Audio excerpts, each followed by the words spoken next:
Hidden Gems, Episode 22, Reiner Knizia, Part 2. Welcome to Hidden Gems, a board game podcast where we review unusual, forgotten, and underappreciated board games. We're your hosts. My name is Chris. I'm Jason. And I'm Cameron. Thanks for listening to our show. There it is. That's right. Back. That's what you were missing last time. Yep. Last few times. Oh, yeah. Couple of times? Couple of times? It's been a while. Yep. Well, it's good to be back. Been missing you, man. Yeah. Absolutely. It's good to have the voices back. For sure. We don't need Chris singing anymore. Nobody wants to hear that. To be honest, I listened to that episode. I took a drive to visit my parents recently, and I was listening to the episode that I missed, and I loved it. Everyone was giving you all sorts of heat on that. I absolutely loved your Gregorian chant. Yeah, man. I thought it was well done. That will get remixed at some point in the episode, I can assure you. You like auto-tune it, and we'll turn it into something really fun. Yeah. Should have checked the red, yellow pages. You never saw that commercial? From like the 1990s, it was the Yellow Pages commercial. The guys walking behind one another and they sing that song and then they hit themselves in the head with a book. Yeah. I'm surprised you know what the Yellow Pages is, Cameron. Hey, I was born in 1986, okay? We had a cathode ray tube, a CRT television for the first 15 years of my life. Oh, man. Well, I have something I wanted to talk about. One of the things that has come out recently that my wife and I have been really excited about is the Amazon Wheel of Time series. There's only 4 episodes out right now. They're releasing it week by week. They did the first 3, and then every Friday it'll come out. So that's our newest thing on Fridays, and obviously we've been really excited about it. I actually got Casey to listen to most of the books with me shortly after we got together. And it's quite an undertaking. Yeah, it's big. I think Casey and I were listening consistently with one another until like book 10, and I think that's kind of the part of this, the breaking point of the book series where it gets really political and there's just so many characters and it gets a little slow. I pushed through, and I'm really glad that I did, because the series of books ends in a really exciting way, which made me all the more excited for the show to come out. And I will say, so far, it's really, really good. It's really well done. Anytime a series that comes out or a movie that comes out that's like a conversion from a book, there's always a lot of tension around things that change. And I've been grappling with it a little bit because it's like, oh, come on, it didn't happen in the book. But you have to remember there's so much stuff that happens inside of the characters' minds and things that they think and things that they're convincing themselves about. You have to tell stories by showing and not telling. Right. And so they've invented entire scenes that never happened in the book, but they do convey something that is true about the world of Robert Jordan's Wheel of Time. And I think they're doing a really good job with it so far. Nice. The casting is incredible. Yeah, it's just really well done. Awesome. Yeah. I'm excited to check it out. Yeah, me too. I think I've told you I started reading the first book, and I made it a good ways through it and then got distracted, but not because I didn't want to keep reading it. So I'm curious to finish the series and then check out the show. Yeah, for sure. I mean, if you were going to finish the book series and then watch the show, it'll be a while. Be here for a while. It'll be all of the seasons of the show will be done. In 2030, I'll start the show. Cool. Well, I guess there's one other thing I was going to bring up, and that is being a new dad and starting a business with my woodworking stuff, in addition to just normal life and doing my job. I've found that as much as I love doing this podcast, there's a lot of time investment in participating, and so we've been trying to think, okay, how can we help out with that? And what we came up with is that I could alternate weeks with Bill. Right. So collective exhale from all the for audience, the foreseeable future. I'm sure about 80% of people were like, Cameron's leaving. Oh god, cancel podcast subscription. Yeah, I'm not leaving the podcast, but in order to help me out with that, what we've decided to do is, because Bill is such a friend of the show, Bill is actually going to come and sub in for me every other episode for the foreseeable future. We'll see how this arrangement works. Obviously, Bill has been a huge friend of the show. He play tests all of the games that we play pretty much with us. He's such a faithful member of our game community. So I'm really excited about bringing him on board in a more meaningful way as an honorary team member, because that's kind of how this works, right? Someone like Ghidorah comes along and they're committed to the cause here and what we're doing. And they're like, I want to participate. Sign me up. That's what Bill has been for this show. And he's got lots of ideas, and he's a really good friend. So I'm excited that he's going to be taking a more meaningful role as an honorary team member. Oh, yeah, for sure. Are you going to give him voice lessons? So that he can... Honestly, between the four of us, I think Bill's the only one who doesn't need voice lessons. He's got that bold voice. Anytime I hear him on the show, I'm like, dang, I wish I had that. I meant for the flavor text. Oh, well, I think all three of you guys can learn a little something from me, but... You have what is it? The Dior commercials? Yeah. Dior. Yeah, that's right. You'll never hear me in a Dior commercial, but you'll definitely be missed on the episodes that you're not here. But like you said, it's only every other episode. Yeah. This isn't a huge change. It's something that you need to do now, which I think is a good move for you at this stage in your life. We're excited for you, and I think for our listeners, it'll be a very minimal change because Bill's on almost every other episode, anyways. Yeah, right. Yeah, and he honestly has more meaningful contributions in terms of perspectives on games than I do. Anyway, I'm just here for the fun. I wouldn't say that. Those early baby months are tough too. They are tough. So, yeah. Kudos to you for recognizing that and taking the steps that you need to make sure you have that bandwidth with your wife and your kids. For sure. Yeah, kid singular, but maybe more later. Yeah, well, I appreciate that. I think this is going to help because obviously the last thing I would want to do at this point with the joy that this podcast has been to make with you guys is to step away from it in any type of final capacity, right? Because you guys are some of my best friends. Hanging out and doing this show is kind of the main way that we just hang out these days, right. And it's a lot of fun. Glad awesome. we were able to come up with something that'll work for everybody and formalize our relationship with Bill as a member of our team. Cool. While we're talking about absences, I will actually be gone for a few episodes in the near future, just with the holidays coming up and whatnot. So looking forward to doing some traveling. We're going to be all over the place, I feel like, but doing some traveling with the family. We'll find something to do with Bill or with Cameron.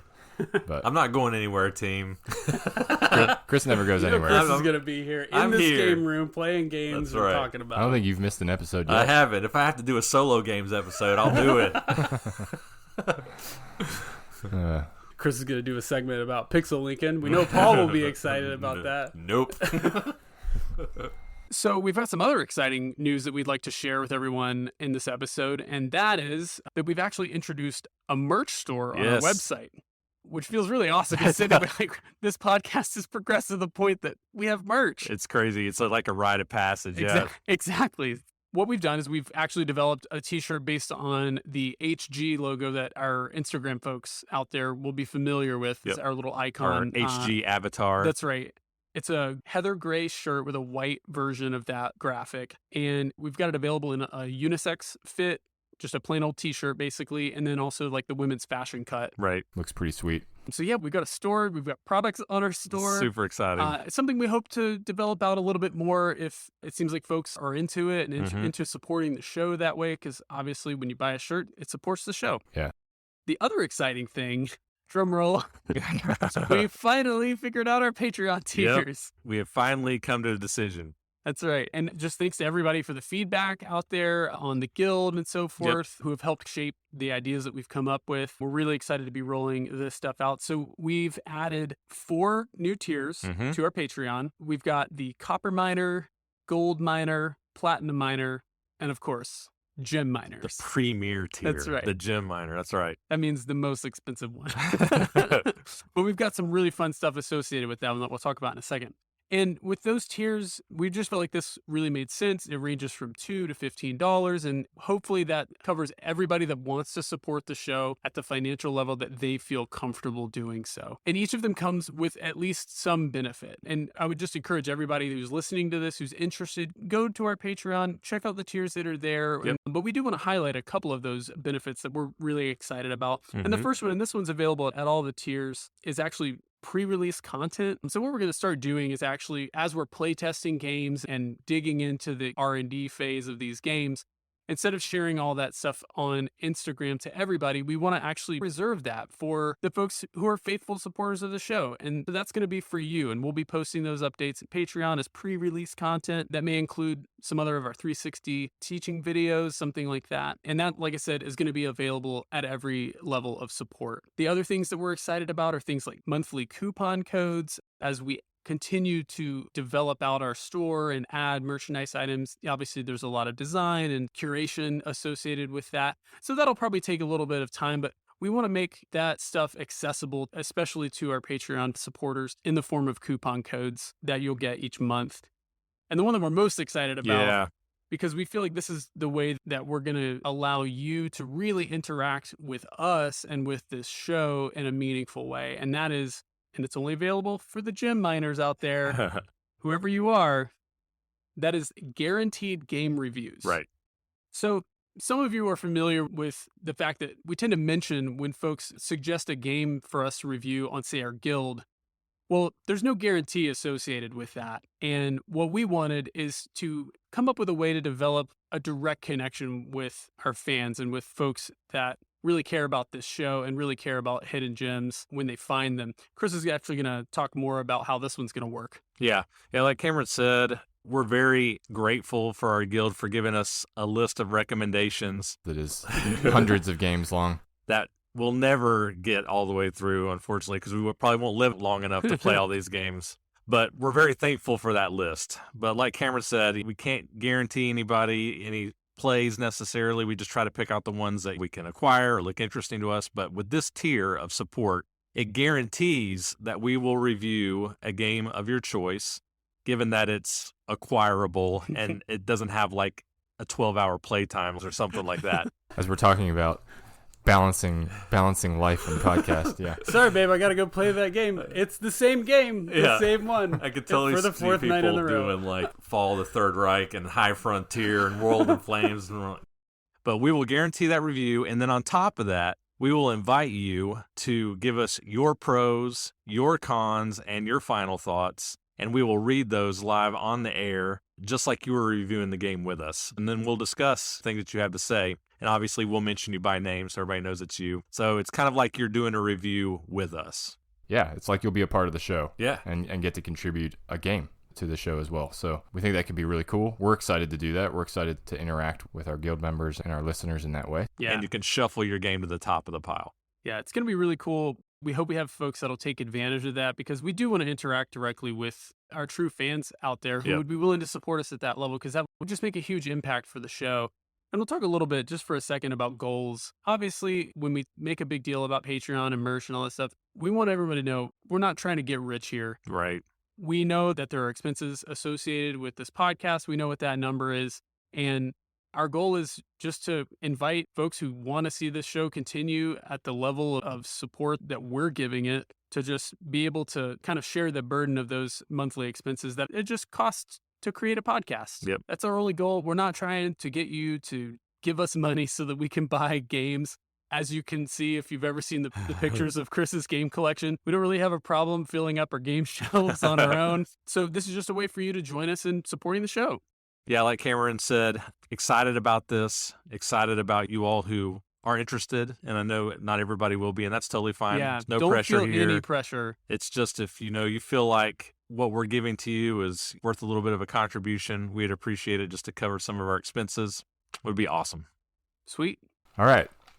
So it's been a little while since we busted out the mailbag. Yep. But we've had a few more questions come in on the guild. Cameron, you want to talk us through those questions and we'll do our best to answer them. Yeah, we'll see what we got here. Okay, so this question was submitted by guild member RJ at big friend of the Rontuaru. Mm-hmm.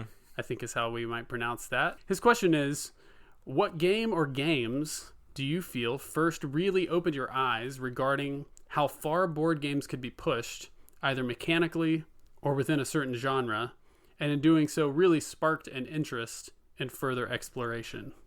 Okay, so I'll start with this one. So for this particular question, I've talked about this game ad nauseum on here, so I won't talk about it too long, but it's the best answer, to be quite honest. I promise that my other answers will be far more interesting, so don't skip this section, okay? Are you going to say Strasbourg? No, I'm going to say Dominion. Oh, okay. Because I had to think back the way the question was framed by RJ. Mm-hmm. He said, what game first, Yeah. right? So you have to think back to the time when you first got into board gaming, that game that really just blew your mind the first time that you were like, wow, this is what board games can do. And I've said it on here before, but I'll reiterate again. The reason why I picked Dominion is it was really the first game that showed me that you could design a game in such a way to where you couldn't play it the same way the second time and win. Board games up to that point, and even still today, you play a game and you're like, oh, I kind of see what I did wrong there. I'm going to try this next time. And you refine your strategy over time as you play a game more and more, right? You can't do that with Dominion. Nope. If you play the second game the same way you played the first, you'll lose again. Right. It's just so unique, right? It still holds up. I still think it's fascinating. It was revolutionary for the time, and it still is. I love games like we talked about Halloween a few episodes back. Games that cause you or force you to play differently from game to game based on the parameters the game gives you. That was revolutionary for me, and still is. Yeah. That would be my answer. Yeah, I think if I was going to go all the way back to the beginning, kind of like you were doing in terms of what game was that light bulb moment of, wow, this is what board games can actually be. I mean, it would have to be Settlers of Catan, which I think is the case for a lot of people, right? You know, we've kind of since, I don't want to say graduated from Settlers of Catan, but I've discovered so many more games beyond that at this point, but the original one would probably be that. I think, and I've mentioned both of these games on the podcast before as well as some of my favorites. Other ones that came to mind were Medici and El Grande. And the reason for that is because they're pure distillations of a mechanic. Right. Area control for El Grande, auctioning for Medici. Games like that where there's just such simple rules, but such depth of strategy to them. I feel like those are the types of games that really blow me away. Of like, wow, this is such a pure and simple idea, and yet there's so much depth to where the strategy can go. Any game like that tends to evoke that feeling in me. Awesome. Yeah, I would say the same about Catan. That was definitely the first game that I was like, oh, board games are not a child thing, and there's some complexity to it. And even that replayability factor of being able to randomly distribute the hexes and flip them over on Catan and be like, this is a different game. The territory tiles are not the same as they were last game. That was a big difference for games, you know, at least in my world at the time. And so that feature is definitely something that I look for in games these days, even now. So that was probably my answer as well. Nice. All right. Well, next question is also from RJ. What part of the board game world hasn't really expanded for you, or else you dabbled in but have not felt much interest in exploring further, and why? Yeah, I would think for me, again, I mentioned this on here before. This is no secret, but cooperative games for me, for the most part. Now, there are a few exceptions. Like Just One, I think, is a good game. And Gloomhaven would be an exception. Quarterbacking, which I've talked about, it's just such a problem in these games. Yeah, I think similarly for me, social deduction is kind of the same way. I mean, there have been evolutions of social deduction for sure. Everybody knows about Secret Hitler, right? And I think it's a decent expansion of the genre, right? But I don't know, there's just something about that genre that just doesn't do much for me. And I feel like there hasn't been a whole lot of development of it beyond something like Secret Hitler. I think for me, it's probably a lot of the more hardcore train games. You guys talk about like the 18xx games. I'm thinking back to the Dads on a Map episode. I was kind of like I've played Age of Steam, and I was like, okay, the window's there. It could expand. It just hasn't. Mainly because typically the time investment is longer than I'm typically willing to commit. You played Santa Fe Rails. I did play Santa Fe Rails, yeah. So it could expand, but it hasn't. It's interesting that you mentioned 18xx. I had actually jotted that down on my list, and then I left it out. Mainly because it's not something that I have not explored because I don't have an interest in it. I actually have a pretty strong interest in 18xx, but I think it's a time issue, right? Yeah. 6 hours for a game. It's just hard. And that's a short one. Right. It's tough. Yeah. Even just getting through Struggle of Empires, that was a longer game. It was an ordeal. It was tough. Right? It was touch and go a couple of times. But every 18xx game I've played, I've really, really enjoyed. And the genre is fascinating to me, but it hasn't expanded much beyond 1846 for me because we just haven't had the time. Yep. Next question. This one is from John Rogers, at John Rogers. What unplayed or barely played game has the greatest chance of dethroning your current number one game? The future king of your shelf. The game with the greatest of expectations. Why? What is it about that design in particular? All right. I'm not going to try to talk too long here, but I just could not help myself. Okay. So I made a little mini top 10 list here of my shelf of shame. So as you know, I have a lot of games on my shelf that are unplayed, and there are a lot of them I think have potential to be my favorite games. So I'm not going to go into a lot of detail on why, like John was asking. I'll just give a couple of quick thoughts, but I do want to run them down because these are ones that I'm going to do my best to get onto the show to see, right? Because I remember a while back, one of our very first episodes, we answered a question similar to this. I don't know if y'all remember. And I remember two of the games that I mentioned were Cavum. Oh.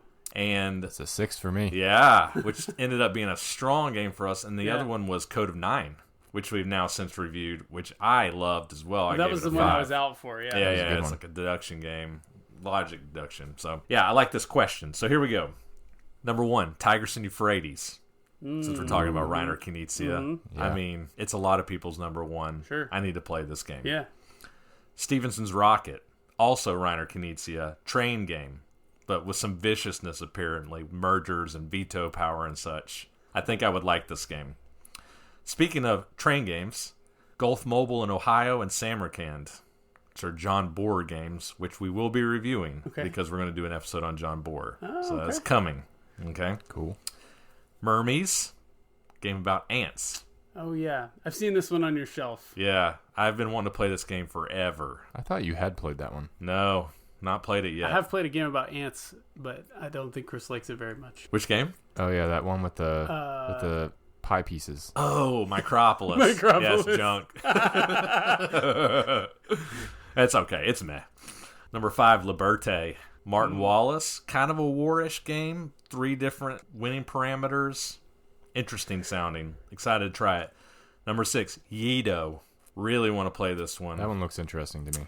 Yeah, it's pretty solidly midweight, probably leaning towards heavyweight. But what's interesting about it is apparently you can incorporate different cards, which will keep it fresh, kind of like it's not like Dominion, but what I was saying about Dominion, about it being a kind of different play experience. It's kind of modular. Right, yeah. And there are these very punishing cards in the game called samurai cards. They're like events that really hurt you badly. I love stuff like that in games. I like my world to get kind of wrecked and then trying to pick up the pieces. A lot of people say just don't even play with these cards, but I'm interested to play with them. I'm excited. Number 7, I think you've played this, Jason, Founding Fathers. Once, a long time ago. Yeah, I have not. It's same designer as Twilight Struggle. Card-driven game about ratifying the Constitution. Sounds interesting. Wow. Number 8, Colonia, Durkin, designer of Alhambra, which I love, but this one's a heavier weight game from Durkin. I would like to try it. Number 9, Prospectus, economic game with a cube tower that's transparent that looks like a crystal ball. Wow. Yeah, you're like mages that are prospecting on potions or something. Oh. And then the last one, this is a Hidden Gems crowd favorite, The Bridges of Shangri-La, which is Leo Colavini, which is an abstract area control game where you're like establishing control in these villages that are connected by bridges, but you can collapse bridges or pull them off the board or something. Sounds awesome. A lot of people love it. So those would be mine. It's my very obnoxiously long list. It's a very educated sounding list, too. I did not have nearly as much time to think about my answer to this question, but I have a few. These are a little more off the top of my head. One that I just acquired recently that I'm pretty excited about, brand new game, so jury's still out, but Imperial Steam. Yeah. This is the game you walked in on the Terraforming Mars fiasco on. Nobody's going to know what you're talking about. Yeah, we talked about it on the show. Did we? Yeah, remember we were talking about how you sent out a text for playing Terraforming Mars? Build them to play Terraforming Mars. Okay, fine.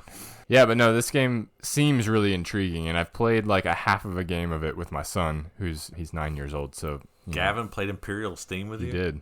Jeez. He's willing to take on pretty much anything I throw at him, and he didn't do terrible. So he's a bit like you in his board game learning curve climb. Yep. Yeah, I never take on things the easy way. Yeah, it has notes of brass.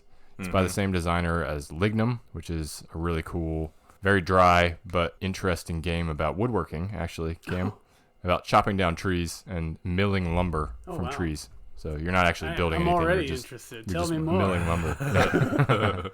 Be up your alley. Another one that I just recently got that has been kind of like a grail game for me for a while, and it's just been very difficult to get a hold of, is Iki. Oh, right. So just reprinted, right? Yeah, Tom Vassell has been raving about it, but I've been really excited to try that one. Seems pretty unique. And then another one, it's kind of maybe a more obvious one, but the question was, what game do you think has the potential to become a top game for you? I would have to say Frosthaven. I've never played Gloomhaven, despite its popularity. I have never played it. It's amazing stuff. But I backed the Kickstarter for Frosthaven, and I'm excited about it. So we'll see which one is ultimately better, but that whole series of games intrigues me. Yeah. Because I've heard a lot of good things about it, and I think it has potential. I can't wait to get back to Gloomhaven. I miss it so much. Oh, boy. Cameron and I, we've had some fond memories in Gloomhaven. Cameron and I and our buddy Brandon Goodman Brandon, we're going to get it going again. Oh. We know you're out there listening. You showed us your Spotify wrap up with us as your top podcast. He did. We're going to get it going again. Yeah, that was a good time. This should not be in the podcast, but I'm ashamed to say that I got my Spotify wrap up, and our podcast is now my top podcast. He said it's not in the top 5? Because I don't listen to our podcast. It wouldn't be either. You're going to listen to our show? I mean, occasionally I'll listen to a part of an episode. I listen to every single episode, but I listen on Apple, so it's not going to show up in my Spotify either. Yeah. I don't listen to podcasts, period. Ours included. But anyway. That's awesome. All right, so we've got one more. This one is submitted by Paul S. or Ultima Ratio. Last game on the left. That's right. His question is, what game made you think, yeah, this game is ugly. Ugh, ugly. Everyone has standards, and that's okay, but lo and behold, this game is great. What is that game for you? Okay. I have an easy one that I'll All right. throw out there. For me, it had to be Terraforming Mars. I still, to this day, think Terraforming Mars is a hideously designed game. Even with the sick upgrades? I mean, the 3D tiles are pretty cool, I will say. But I don't know. The design of that game just gets me every time. But we've talked about it ad nauseum on this show. We enjoy Terraforming Mars on this show. So that's an easy one to throw out there. Okay. That's an okay answer, I guess. So I limited myself to 3 this time. Thanks. So the first, the first one that obviously popped into my mind was Freya's Folly. That's exactly what came into my mind. Okay, well, that was on my mind too, but I remember I didn't rate that one super high. you did. No, I'm thinking about a different one. Oh, okay. You go ahead. So I gave that one a 4. It's good, but there were 3 other ones I like better that I feel like fit this better. So the first one is Attica. This game looks terrible, mostly because it's older. You can win in one of 2 ways, which is the coolest thing about the game. You can either connect to 2 temples on the board that are on the vertices of the board, basically, or you can build all your buildings. It's a cool game. Looks like crap. It was redone as a game called U.S. Telegraph, which apparently wasn't that much better, I guess. I don't know. I've never played it, but Attica doesn't look great, but it is great. It's a fun game. It is a good game. Second one, Take It Easy. This game looks like mass market drivel. It really does. It looks like junk. Yeah. It is fun. It is a great filler game, in my opinion. I really enjoy it. What's that? It's hard. It is hard. It's frustrating. It reminds me of like an app game almost. It's cool. And then the last one is Lenny 1. Oh, that's a good one. I should have thought of that one. You thought about that? I love that game. Yeah, it also looks terrible. It looks like a prototype. Oh, wow. But it plays interestingly. It's also known as Streetcar. I really like that game. You don't like the little trains with the wraparound stickers? Yeah, and the stop signs that are like leaning at 45 degrees. Production values are through the roof on that game. So the one that I was thinking of that I got confused with Freya's Folly is Gypsy King. Oh, yeah. Gypsy King is like nothing to it, but like, dang, it's a good game. It's a great game, yeah. I mean, they printed like 1 fish in each pond, you know? That is a good example, though. That is a good one. It's better than my example. What was your example? Terraforming Mars. Oh, you already said that. Sorry. It's a terrible answer. Whatever. You can leave your feedback on whether or not you think Terraforming Mars is a great game. Oh, or man. a beautiful game or not. Our guild hates Terraforming Mars. Bill hates Terraforming Mars, too. He does. I swindled him one night. I had it set out on the board, and he's coming in late because we couldn't play the games we had scheduled, and he looked like I had betrayed him. I mean, he legitimately looked pained that I had done that to him. All right, well, that wraps up the mailbag. Well, as usual, we always enjoy having a featured cocktail for every episode. Chris, tell us about the cocktail for this episode. Yeah, so if you've been listening to the podcast way back in the early days, back in the beginning, you'll recall we have done an episode on Reiner Knizia before. I think it was episode 3 or 4. It was early. Yeah, it was early. And in that episode, I did a cocktail called German Vacation, which had Jägermeister in it. That's right. And so carrying on in that theme with Dr. Knizia's second episode, I decided to do another drink with Jägermeister. And all of us at this table are big fans of old fashions. Oh, yes. Oh, yeah.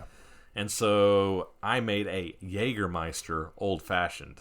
So it has an ounce of Jägermeister, an ounce of bourbon, half a teaspoon of maple syrup, bitters, and an orange twist. So very much like an old fashioned, just with Jägermeister. And I've got to say, it's pretty good. I think it's great. It's quite good, yeah. It's very Christmassy almost. It is. Jägermeister is very nasal. Aromatic. It's aromatic, yeah. It's got a really florally kind of feel to it. Yep. So that's our featured cocktail, and as I mentioned, we're talking about Reiner Knizia. I'm not going to take a deep dive on the doctor because I've already done that. Like I said, if you're interested, you can jump back over to our first designer spotlight episode, which was on Reiner Knizia, and check out a fun deep dive into Reiner Knizia's bio. No more airline spoons? No more airline spoons. Oh, man. Learn all about airline spoons and labeled drawers. Oh, yeah, that's right. Remember that. His prototype drawers. Very cool. Yeah, we won't rehash that out here. I say we just get into the reviews, yeah? Let's do it. Sweet. Relationship Tightrope is a game of give and take. While involved in any relationship, there are things that partners do that drive us crazy. The man may want to play golf all afternoon, while the woman may want to spend the day at the spa. The man forgets to put the toilet seat down, and the woman is horrified at the sight of a spider. Forget your anniversary, and you may just have the mother-in-law come to your home for an extended stay. During the game, you will be bidding on different situations that may arise in your relationship. The trick is to keep your relationship balanced by taking an equal number of women and men points during each round of the game.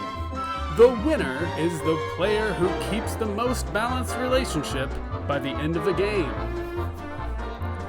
Oh boy. We're going to have to explain all this. Relationship Tightrope, come on down!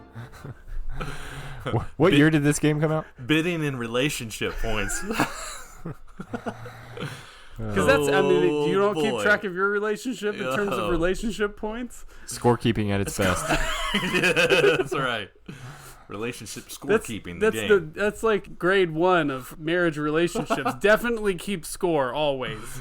Oh, boy. And bring it up as often as possible. Remember that time? Yeah. All right. Relationship Tightrope, published in 1999 by Uberplay.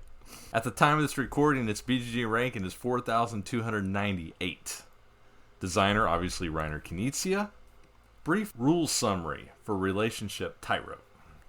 Relationship Tightrope is a trick-taking card game where the players are trying their best to have a balanced relationship, which is represented by how many blue or pink sticks they have in their possession at the end of each round of play.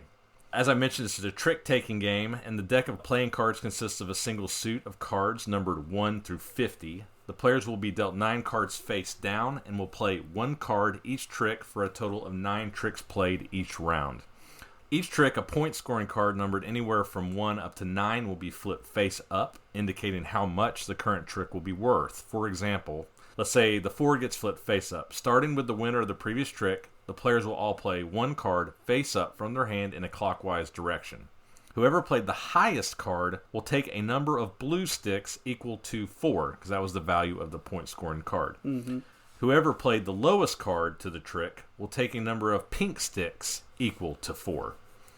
The sticks are important because if a player has any sticks in their possession, they are considered to be out of balance, and in this game you are striving to be perfectly in balance. So in other words, you want no sticks in front of you once all of the tricks have been played for the round.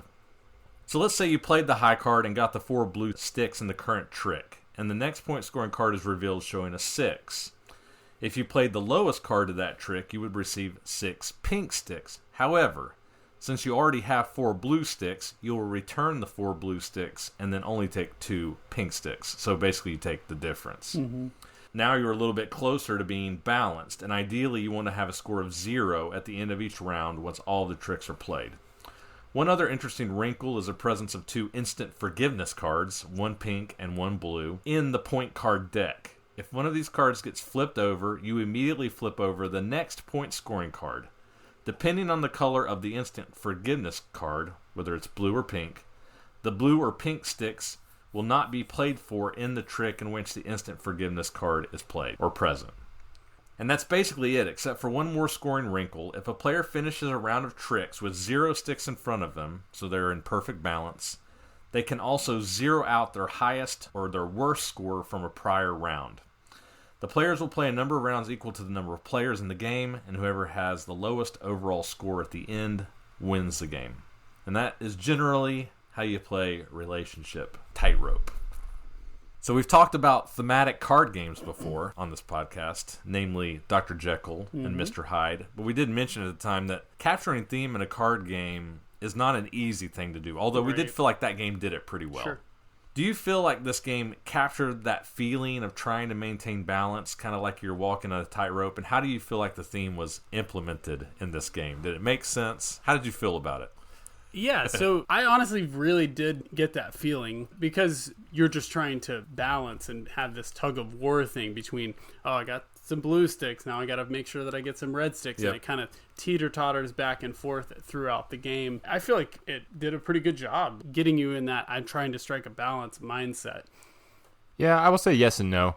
I think comparing this to something like Jekyll and Hyde that we reviewed a couple episodes back, I don't know that it went as deep into the actual gameplay for me, the theme on this one, but it definitely forces you to try to find that balance, right? Which is obviously the theme of the game, but it could be anything, really. You just want a score of 0, so don't go too far in one direction or the other, right? I think it's a clever theme to attach to this game, right? It's unique for sure. So, yeah, I'm kind of in between. I think it does it better than most card games of this type, right? For sure. Does it do it quite as well as maybe something like Jekyll and Hyde? Probably not in my book, but I think they did a good job.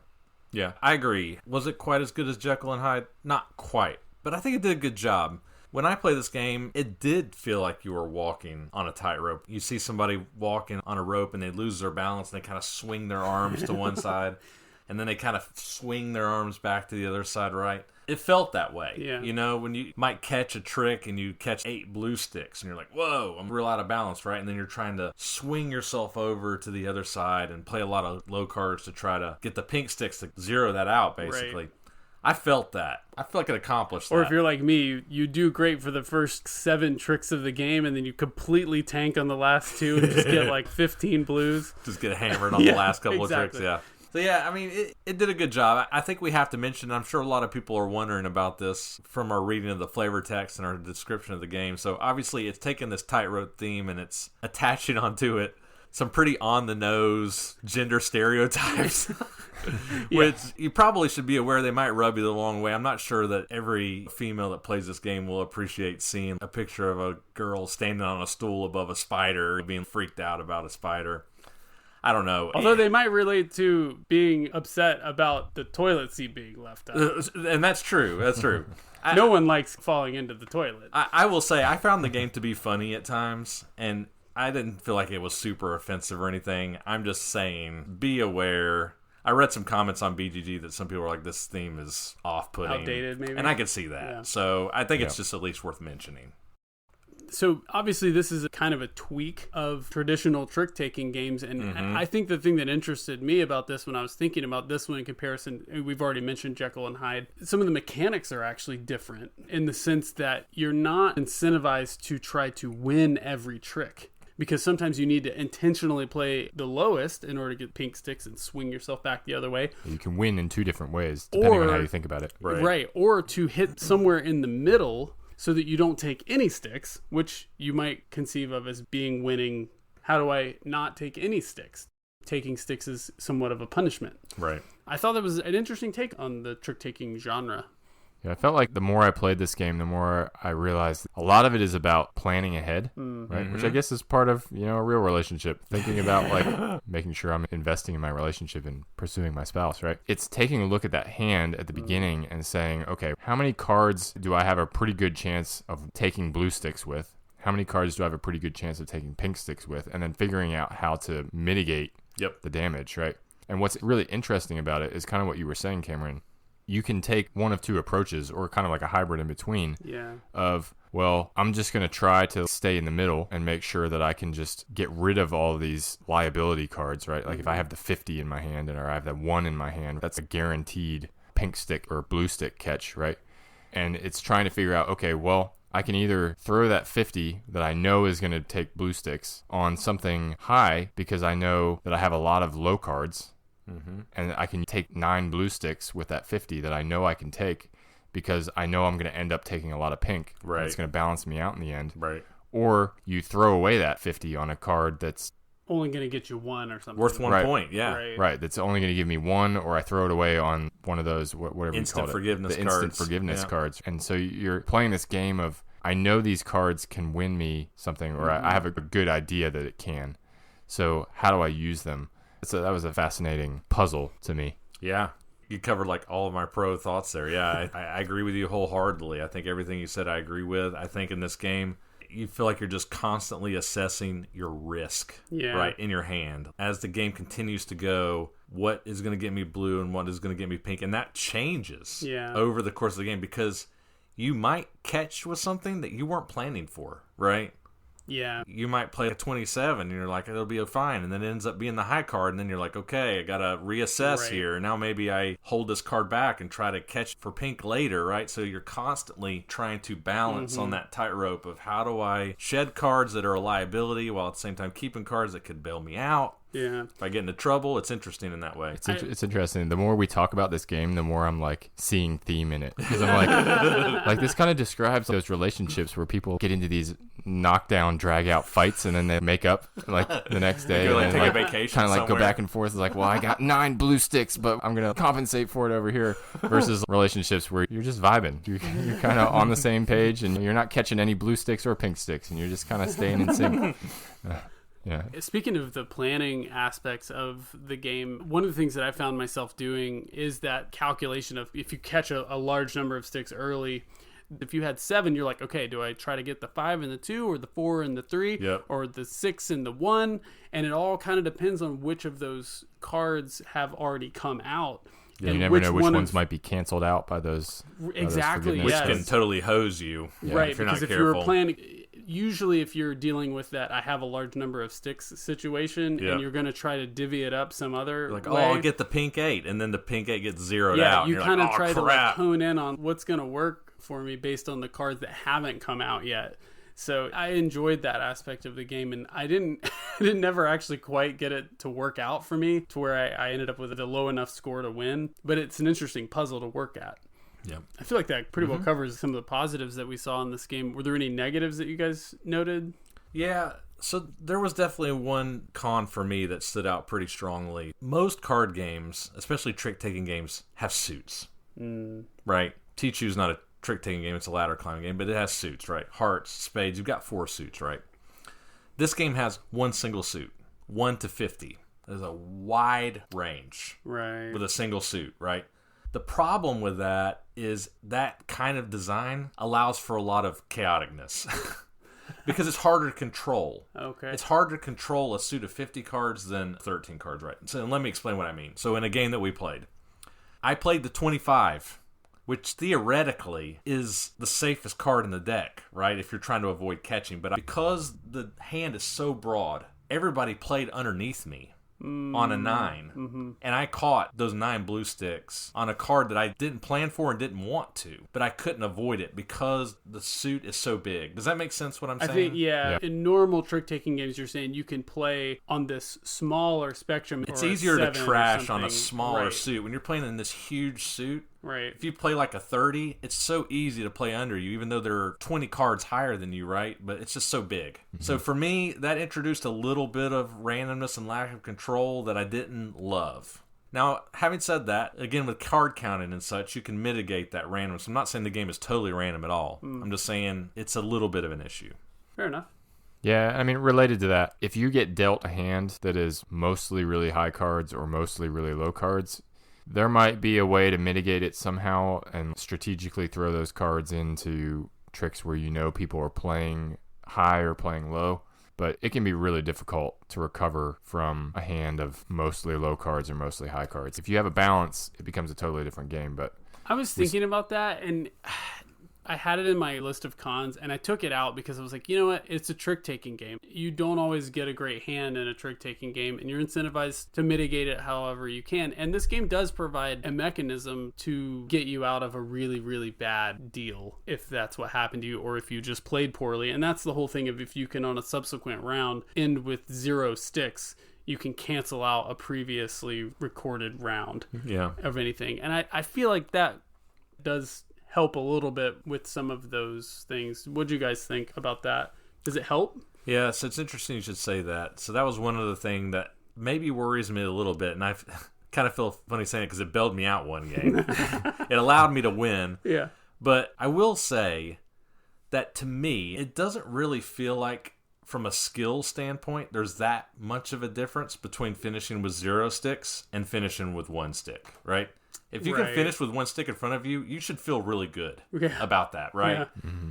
But the difference between finishing with 1 and finishing with 0 is huge. Significant, yeah. Yeah. Getting to cancel out a prior score is huge. And I would argue that a lot of times, while good play allowed you to do that, it's hard to control to land on that 0. Yeah. Sometimes it just feels a little I like, just I lucked guess out. I'm going to cancel out this 20 I got a round ago, just because it kind of worked out for you. Yeah. I don't know. I don't know. So you win by 15, but only because you got to cancel out a terrible round. Exactly. I'm kind of plus minus on it. Okay. Yeah. I had same thoughts on that one. All right. Should we move on to final thoughts then? Do you want to kick us off, Chris? Yeah, I'll start. I think for me, when talking about card games, two things that I'm really looking for are theme, especially now that we've experienced Jekyll and Hyde, and uniqueness, a unique mechanism, a clever mechanism, things like that. I will say from a theme standpoint, I think this game really captures a feeling of balance. Feels like you're walking a tightrope. I think it accomplishes that. I've never played a card game like this before with that one really large suit, and trying to assess your risk and mitigate risk was unique. Now, having said that, as I mentioned before, I do feel like the large suit also comes with its own cons, specifically that lack of control that can sometimes introduce itself into the game where it doesn't matter what card you're playing, you're going to catch the high amount when you don't want to. That can happen to you in this game. But regardless, I think this game is a good game. I enjoyed my plays of it. I really did. I think it's pretty fun. I think it's worth keeping. I think it's unique enough to keep. So I'm going to give it a 4. Okay. Very cool. Yeah, similar to you, Chris. I think this game is really clever. It has uniqueness through and through, both from the theme to the gameplay itself. I thought that the balancing aspect of having to evaluate your hand early on and figure out, okay, I can win in either direction, right? Yeah. Or lose in either direction, however you look at it, right? And trying to figure out, okay, well, how many do I think I can catch in both directions? And then trying to figure out, all right, this is the way I'm going to balance it out. I thought that was really, really fun. I enjoyed my plays of it as well. I do have some of the same concerns that you've mentioned, but kind of sounds like basically I'm saying the exact same thing as you. So I'm going to wrap it up because I also gave this game a 4. Oh, nice. So Very cool. Well, in general, I enjoyed Relationship Tightrope as well. As I say, I enjoyed these odd takes on trick taking we've explored on this show. And for me, this game was no different. Turns are so simple, but often the decisions are hard, especially if you're forced to take a handful of sticks early on in the game and you have to sort of do that figuring out how to get out of those sticks. I enjoyed that puzzle more often than not. I liked the sense that being able to potentially cancel out a bad round gives you, so you always feel like you're competitive. Yeah, you never feel like you're out of this game. Exactly. That's a good point. Exactly. Yeah, I'm glad you mentioned it. So I'm also going to give Relationship Tightrope a 4. And I think I'd be really happy to play this game anytime. And honestly, all that keeps it from being a 5 for me is that between the two, I'd rather play Jekyll and Hyde if we're going to play a trick taker. Yep. yeah, I agree with that. Nice. 444. There it is. All right. Well, if folks listening to this review are interested in giving Relationship Tightrope a try, where can they find it? Yeah, so good news on this one. There are several copies of this game available on Noble Knight, and they are all available for less than $8. Okay. Very affordable. Nice. So if you want to use our GEMS21 discount code, you have to put something else in your cart. But we would encourage you to check them out. They have a variety of awesome games we've covered on the podcast. And like I said, you can get 10% off your order if you use that GEMS21 discount code. Also, 21 copies on BGG Marketplace as well. I think actually our buddy Dan bought this game. Oh, did he? Nice. Yeah, he posted a picture in our text thread. Okay. I think he was playing it with Audrey or something. Nice. So. Even after his one game where he had like 25 blue sticks. Which he canceled out. That's right. He ended up canceling them out. Yeah, he almost won that game, actually. There you go. All right. Well, those are our thoughts on Relationship Tightrope. Awesome. Many centuries ago, the heart of Europe was divided. Powerful dukes ruled over separate duchies from fortified castles along the River Rhine and gained a rich income from the prosperous cities they governed. Power struggles were commonplace and often required the intervention of influential bishops in the area. Now it is your chance to extend your control over the Rhinelands by outwitting your opponents and expanding your empire. Will you be the one that rules the Rhine? Well done. Thank you very much. As always. I get a kick out of it every time. Even when you're not trying to be funny. Chris is always over there I'm always cracking trying up. I'm always trying to be funny. We always have to edit out Chris's laughing the whole way through your See, because what our listeners don't see is that when I am doing the flavor text, I'm closing my eyes and I'm imagining myself to be Gandalf riding you're like his totally little into cart. it. It's like method acting. Yeah. It really is. Except for I stopped when I'm done reading the flavor text. So good. There's no more flavor text to read. I can't even do that voice anymore. All right. Rheinlander. Another game from 1999. Yes. This was in our Dads on a Map episode. Was it? Yeah, remember? So he asked us Reiner Knizia games from 1999. Oh. Relationship Tightrope was 1999. Was it really? I know, isn't that man, funny? yeah, When I was putting the episode together, I was like, oh, Throwbacks. shoot. Yeah, 1999. That's right. We didn't even learn from getting the answers I wrong. know. Terrible. All right. Published by Face to Face Games, Hasbro, and Parker Brothers. Oh, wow. Hasbro. This game must suck. Parker Brothers. Yeah, it's like Monopoly and Life. Mousetrap. Designed by, of course, Reiner Knizia. Current BGG rank is 2,349. Okay. Respectable. Mm-hmm. So quick rules on Rhinelander. Oh, before you do that, this game was recommended to us by Paul Ultima Ratio, who we answered one of his questions earlier in this episode. He said we should check this one out. There you go. So there you go, everyone. If you're active on the guild, we talk about you on the show. That's right. Thanks, Paul. Awesome. So this is an area control game where players are trying to establish duchies throughout the Rhineland. Each player is going to be given some number of duke miniatures and several control markers, depending on the number of players in the game. Each player will also have a hand of 5 cards. The cards are from a deck of 55 cards that are numbered 1 through 54, plus one reshuffle card that's just used to reshuffle the deck on occasion. So let's talk about the board. This is important. On the board is the Rhine River, which weaves in kind of a snake-like pattern across the board. And along the Rhine are areas numbered, you guessed it, 1 through 54. Each of these areas along the river is actually split into 3 distinct spaces. One on each side of the river and one on the river itself, with a few exceptions that I'm not going to go into right now, but I'm sure will come up in our discussion. Additionally, along the river, there are sprinkled around the board a bunch of round spots that will have randomly placed scoring or special effect discs on them. So players will be using their numbered cards to place control markers along or on the river in order to establish or take control over duchies. On a player's turn, they're going to choose one of the 5 cards in their hand, and they're going to use it to place a control marker, and then draw a card from the deck. That's it. When a player chooses to use a numbered card, they can either place a control marker in the area for the number of that card, or they can call reinforcements, which simply means they can ignore the number on the card and instead use that card to place a control marker in a space next to any control marker that that player has already placed on the board. So a duchy is established as soon as there is a contiguous blob of at least 2 control markers. And it doesn't matter who those control markers belong to, but the player that controls the duchy is the one that has the most control markers within that blob of contiguous control markers. A player controlling a duchy will place one of his or her dukes on the board, somewhere next to the duchy, to show that they control it. And control of these duchies can of course change throughout the game, once another player has overtaken the controlling player in a number of control markers. So a tie does not overtake a duchy, but exceeding another player's amount of control markers will change control of the duchy. When this happens, the controlling player will score points for that duchy, and then their duke is removed from the board and replaced by a duke from the new controlling player. So a big part of this game is mergers, which can happen when 2 duchies become connected. It's important to note that mergers can only be triggered by a player having the exact numbered card required to connect the 2 duchies. You cannot do this by playing reinforcements. Right. Only the player with control in the new super duchy will keep their duke on the board. That's not in the rules. It is now.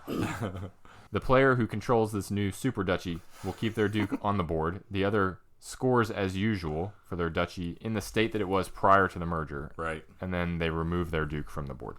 One other minor item on a player's turn, each player has 3 bastion tokens, and on a player's turn as a free action, they can place up to one of these bastion tokens on any space on the board. Doesn't require a card. These bastions are used as barriers or walls and can block mergers from occurring in the future. So let's talk about how these duchies score. So remember, a duchy will score anytime a duke is removed from the board, either because of a merger or because control has been overtaken by another player. So remember how I mentioned those scoring and special effect tokens that were placed randomly out on the board? These are what are going to score for a player when they remove a duke. So a duke in and of itself, just for being removed from the board, is worth 1 point. There are also scoring markers numbered between 2 and 4, randomly placed throughout the board. If a duchy is in contact with one of those scoring markers, that duchy becomes worth an additional number of points equal to the number printed on the token. Then there are 2 special effect tokens, castles and cathedrals. Castles are worth a point if they are connected to a duchy, but they also have the special effect of gaining an additional control marker as soon as control of that space is taken. So for example, if I place one of my control markers next to a castle, I will place an additional control marker on top of the castle itself. Lastly, there are cathedrals. So a duke that controls a duchy that contains at least 1 cathedral will have a special marker placed next to him, making him into a bishop. And the player with the most bishops on the board will gain the archbishop card, which allows that player, while he's holding it, to, instead of placing a token on the board, he can actually replace an opposing player's token if he has the correct numbered card to do so.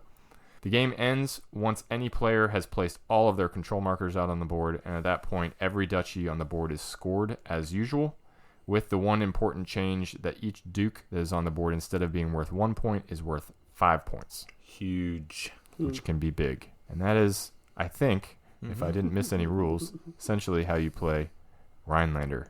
Generally how you play Rheinlander, but that's fine. That's your line. So. Yeah. When Jason describes the rules to a game, it's the essence of it. It's okay? essentially. Okay. Plus, you always give me the hardest possible game to explain. So you get what you get. He's like, what do you want me to teach today? I was like, Rhinelander, of course. Obviously. You get what you get. All right. So one of the things that kind of came up in a lot of our post-game discussions was questions around the arc of this game and the pacing.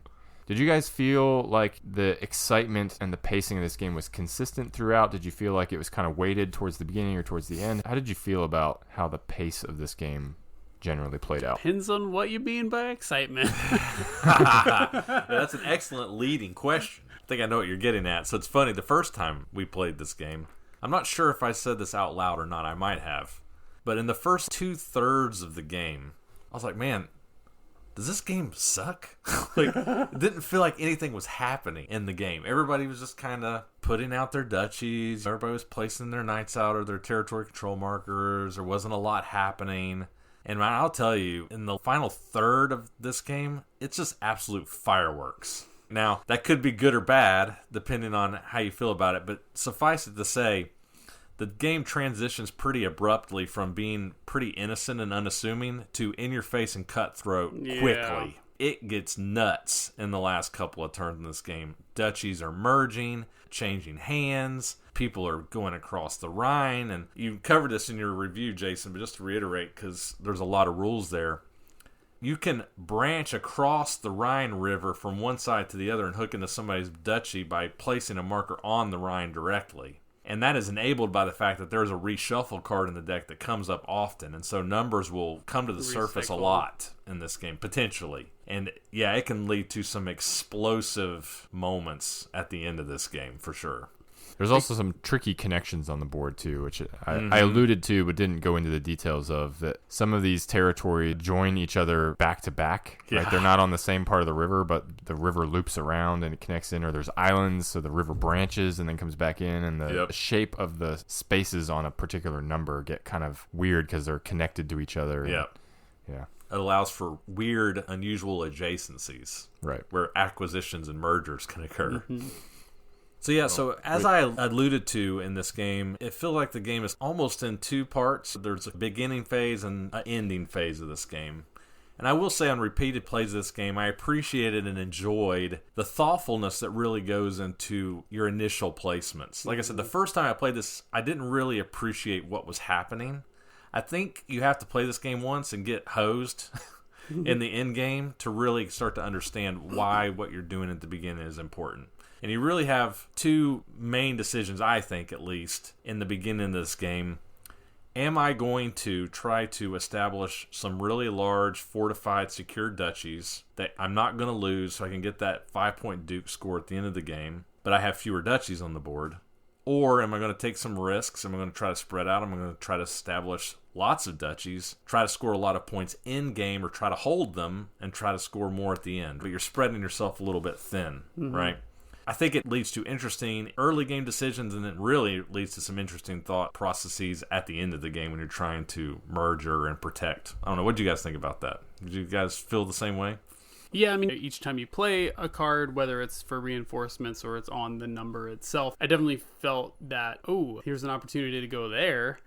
Do I want to go there? Do I use this card to reinforce where I'm at? Just beef up what I've already got. Continue to build out. And there is a tension there, especially since depending on what other players are doing, there's different possibilities for opportunities. Right? Like, oh, that one's close to a 2, so, not a big deal, not really interested.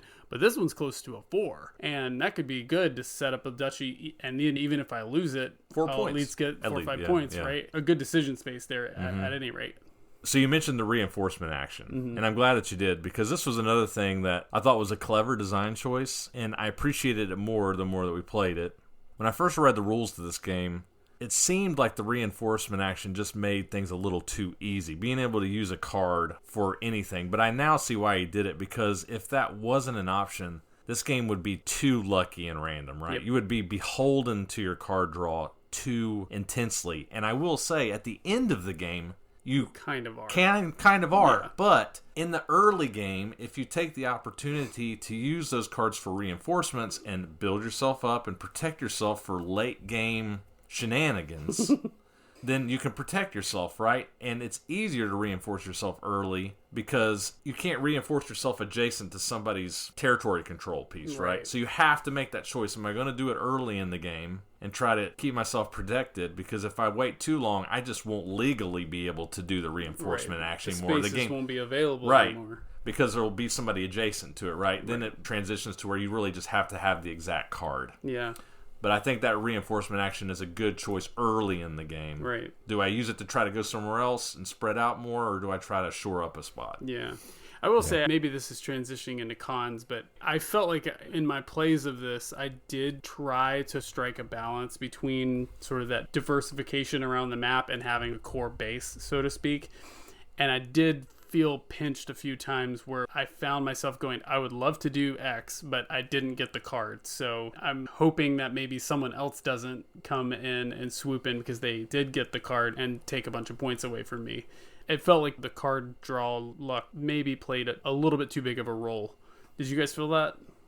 Yeah, this was a big thing for me. To jump back to Chris's question real fast, though, and it kind of ties into what you were saying, Cameron, I think that there is that balance of do I reinforce or do I not early on, but I found myself in a lot of cases finding, well, even though I could reinforce this area, it wasn't really threatened. Like, that area is not threatened. And, and potentially wasn't even throughout the whole game, right? And so... It's good. And may not be and that's great, right? More and more valuable as you go along. Right, and that's great, but that means that to the degree to which the reinforcement action is less helpful to you, the more you become beholden to your card draw, if that makes sense. And that only gets worse throughout the game as the board locks up and there are less opportunities to do that reinforcement action. So I would agree with you, Cameron, especially as the game progressed. It felt like it was just becoming more and more and more restrictive and more like, well, if I don't have that perfect card that goes in that exact spot that I need, then I don't have any valuable move to make right now. I get what y'all are saying about the card draw issues, and I'm not necessarily agreeing. I guess I'm playing a little bit of devil's advocate because I did see people get hosed in mergers at the end of this game, but I have a few thoughts about them. One, I think that all of us, myself included, could look back in the game and see opportunities where we were all like, man, I should have just done reinforcements one more time on that spot. You know what I mean? I could have, and I didn't because I chose to do something else and ended up biting me in the butt later, right? Yeah. I think that's a play here. I think the ramparts or the bastions or whatever they're called can be used to great effect to protect yourself against mergers. And another thing that I think is really clever we haven't really talked about yet is holding cards in your hand that you know can hurt you. right? Oh, right. Or that you can use to hurt others. I was thinking about that. There is value in the flexibility of you have multiple cards in your hand. It's not like you're sitting there with one card in your hand each time and you're getting one card. So there is value in trying to set up moves where you are the aggressor by saying, all right, I'm going to reinforce with this random card, and then forcing this one to be the missing card that causes that merger, and not waiting until the end of the game to do it, right? And doing some in-game scoring. Yeah, and if you're holding it, you're You protected, gotta come up with terms that aren't so difficult to distinguish in audio format. If somebody is the game got a big, huge duchy, and I've got a small duchy, and there's one spot between us, let's say it's the 13 spot, and I'm holding the 13 card in my hand, I'm holding that card for the whole game. Yeah. Right? And you're not merging with me ever, because you can't, because I have the card in my hand, right? Yeah. And so I'm not saying that it's not beholden to some card draw randomness, but I'm saying there are some things you can do to mitigate that. Fair enough. That I think are reasonable. Get heated over here. Have some good old-fashioned arguments. That's right. It's about time. We're agreeing too much.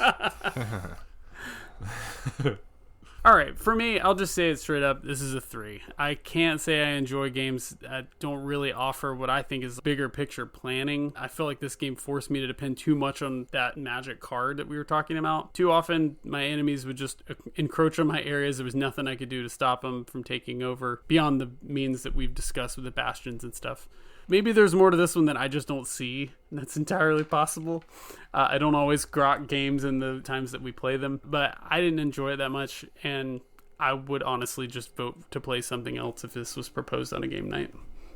3, huh? Yeah, I think my thoughts on this were similar to yours, but I'm going to go a little bit more in depth on some of them. So I actually got really strong notes of Acquire from this game. We talked about this in our kind of our post-game discussions a lot. For those not aware, Acquire is a stock collecting game from 1964. It's an old one, where you're placing blocks on a board with numbers on them, and you're joining corporations together and buying stocks. Very similar. So it has a lot of the same mechanics, but I really enjoy Acquire, and so I was trying to figure out what is different about this, and I think the difference is that in Acquire, there's a whole nother dimension to that game of stock purchasing. Mm-hmm. You're looking at the board and you're evaluating, okay, well, this corporation is big, and maybe I don't have the numbers to influence it or to merge it, but I can still invest in it. And so you still have that ability to control your end game and your score based on what you can witness happening on the board, even if you don't have the ability to directly influence it with the blocks that you have in your hand. And then it adds in a whole bunch of other bonuses and things that go along with it. I think in this game, too much of it came down for me to, do I have the right cards in my hand? Despite what you've said, Chris, you make some good points. I will say, in terms of there could be ways that you could early on in the game make different decisions, but it's also kind of like hindsight's 20/20, right? Looking back at the game, sure, I can say, well, yeah, if I had just reinforced there one more time, maybe I'd have been in a different situation, but I don't know. It felt like to me there were too many situations where I was like, well, here's the one card that I have that actually makes a difference or helps me move somewhere, and then the other 4 cards in my hand are only going to help somebody else. And this especially happened towards the end of the game. I think in the last game that we played, I spent most of the latter half of the game looking at my hand and just saying, well, none of the cards in my hand do anything but help someone else on the board. Yeah, so you played that one place and knocked me into last place. Well, gonna win. Here come the sour grapes. I'm surprised it took this long to come out, man. Jason's like, I'm just going to place right here, and it doesn't help me at all, but it tanks Cameron. Yeah, I think that one gave me the dub, actually, which I appreciated. And that's a downside, too, right? I'm arbitrarily taking moves because I don't have anything else better, and it's king-making. Arbitrary. Oh, boy. Right. So that and one other thing that I'll throw out there is that particular game, I felt like because of the state of my hand and the fact that I couldn't do anything and I was just getting overtaken left and right, I felt like I'm out of this game. There's no chance I have any semblance of a chance of being even remotely relevant in this game. And when we ended the game, I think it was a 3-way tie for first, and I was like 3 points behind first place. But that was unusual. That was unusual. Other games have been more spaced out from a score standpoint. Yeah, but it's still a red flag in my book. That was an outlier. It's still a red flag. Are you just saying that because you won, Chris? Yeah, Chris finally figured out how to win in that game, so we'll give him that. Yeah, I don't know. I struggled with this one. Because, like Cameron said, there could be strategy that I'm missing in this game. It could be that there's a depth here that I'm just not seeing. It's not making sense, and I'm just giving up on it. Like I said, Chris, you made some good points in terms of things that you could do differently. But for me, when I think about the game, I'm like, but did I even have fun doing those things and trying to figure that out? There are plenty of games where I'm like, yeah, there is a lot more strategy here, and I'm just not getting it yet. And I really want to figure it out. I really want to dive into it deeper. I really want to play this game a lot more and figure that out. This game didn't do that for me. It was kind of like...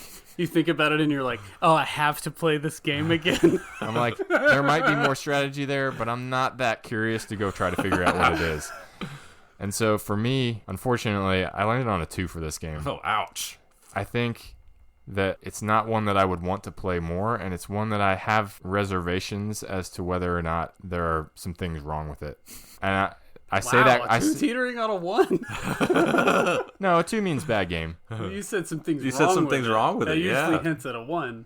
Okay, well, maybe I retract that. Okay, all right. Just not one that I enjoy. Oh, here comes Chris's 5. Okay. Here it comes. I've got my hat turned around backwards, which means I mean business. Oh, yeah. It's business time. It's business time. All right. So I will just come out and say, just to break the suspense, I'm not giving the game a 5. Okay. I'm giving it a 4. Okay.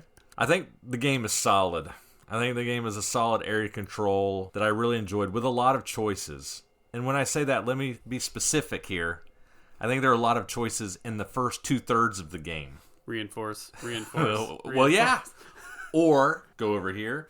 When you think about it, you have a lot to think about on your turn early. It seems arbitrary when you first play it the first time. You're like, what am I even doing? What am I planning for here, right? It just feels like you're putting stuff out on the board. But I found that as I played it more, I began to see, watching what y'all are doing and where y'all are setting up and assessing risk. Okay, this is getting scary over here. I might want to stay away from that. Is he going to try to hook into me later? You begin to think about, I can place on 5 different places on the board, or I can reinforce in up to 10 different spots, depending on which side of the marker I reinforce on. Do I place in this point scoring thing? Do I try to pile up on cathedrals? Do I try to pile up on castles if I'm able to, like Jason did to great effect? I guess this game is kind of like Galaxy Trucker in a way. That's as crazy as that sounds, is that I think a lot of this game is the early preparation of trying to build yourself up and smartly prepare for the final third of the game, which is just total chaos. Because it is. It goes kind of crazy at the end. But you can't prepare because everyone else's ability to do the things that you're afraid of is completely dependent on their random card draws as well. I disagree with that, though, because I think you can assess the board as the game's going on and decide where and when you need to reinforce, and even if you do need to or not. The game will reach a point to where you can't reinforce anymore because it's too crowded. But up to that point, I feel like you've got choices. And at least I feel like, as crazy as this game can get, and there is some randomness with the card draws, you can usually look back at your play and see where you made mistakes. At least I could. I would think, I should have done this. I thought about it. I didn't reinforce here. I didn't go here. I went here, and I shouldn't have. It was too risky. I should have just went over here. I'd probably still have that Duke on the board. Am I saying this game is the greatest game ever? No. Do I think it's good? I do. I enjoyed it. I'm going to keep it. I would love to play it again if I can find people to play it with me. That's not going to be you two. But maybe one night when you're both gone, we'll pull it out again, see if it gets more visceral reactions. But overall, I enjoyed it. I'm going to give it a 4. We'll say Lars enjoyed it a lot, too. He did. Lars likes mean games. Yeah. Usually because he's the one that gets to do all the mean stuff. That's right. We'll talk about Lars Orongo being mean real soon. That's right. More on Loris later. All right. So, folks that are interested in Rheinlander. So, interestingly, there are quite a few copies of this game on BGG, 29, but it's not really on any online retailers that I could find. It's an older game. Despite being available from Hasbro? Right, that's what I mean, right? It's more of a, mass marketing. I wonder if this game in Europe isn't like on every shelf and their equivalent of what would be our Target or something. Okay. You know what I mean? Like, I wonder about that. You might be able to pick this up on Amazon.de. I don't know. But at least here in the States, if you want it, you're going to have to get it on BGG because there's nobody else that carries it. Cool. All right. Well, those are our final thoughts on the very decent and fun, enjoyable game, Rheinlander.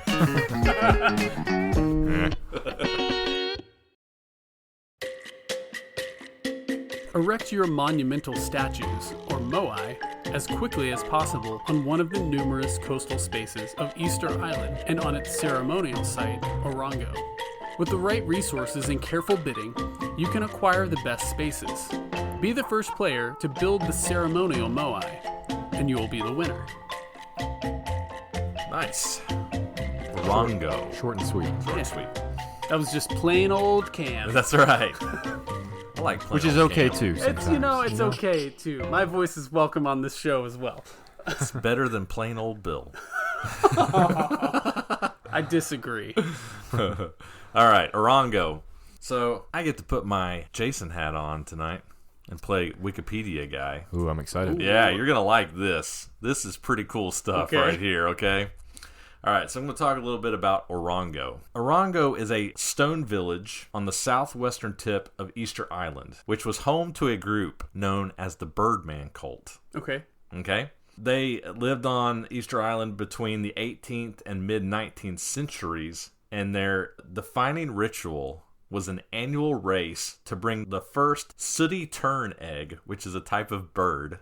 Okay. The sooty tern. Okay. Undamaged from the nearby islet of Motunui to Orongo. Oh, Motunui. That's from Moana. Motunui, yes. It's in the song. Never seen Moana. Remember the coconut.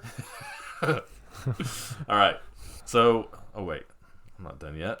I've got to go to Wikipedia. Did they have to carry it on a spoon? Oh no, I'm going to tell you. Hold on. All right. Egg and spoon race. Okay, so this is all straight from Wikipedia here. This is about the race. Okay. About the Birdman Cult and their race. Contestants, all men of importance on the island, were revealed by dreams by Eva Atuas, or prophets. Each contestant would then appoint one or sometimes two hopu, other adult men of lesser status, who would actually swim to Motunui, carrying provisions in a bundle of reeds called a pora under one arm, and await the arrival of the terns, which are those birds, hoping to return with the first egg, while their tribal sponsors, the contestants that were revealed in the dreams, waited at the stone village of Orongo. The race was very dangerous, and many hopu were killed by sharks, by drowning, or by falling from cliff faces. Whoa. Though replacements were apparently easily available.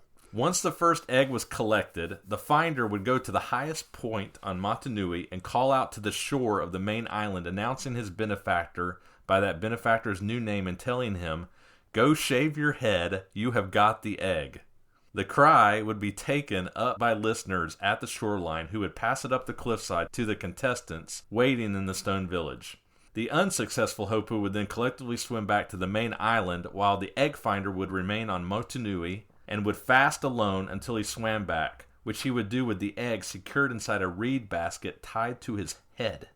You're swimming with the egg in a basket? On your head, yeah.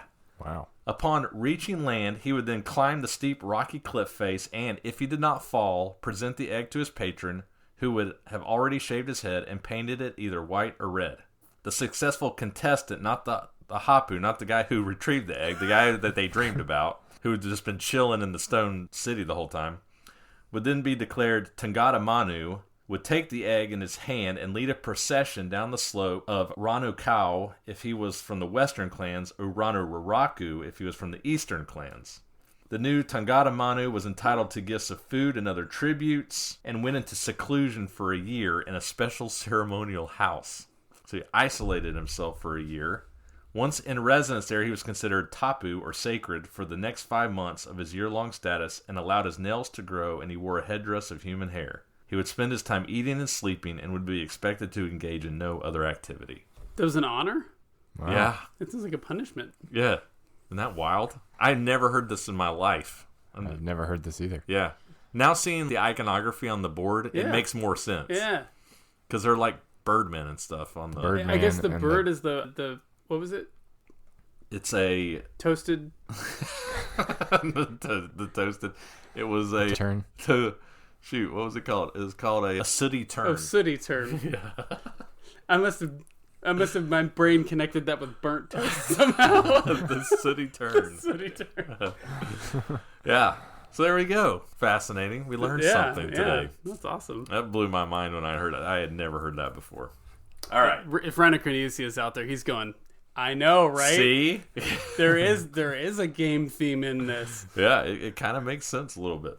All right, back to the game. So Orongo was published in 2014 by Ravensburger Games. At the time of this recording, its BGG ranking is 4,567. Designer Reiner Knizia, obviously. Brief rules summary for Orongo.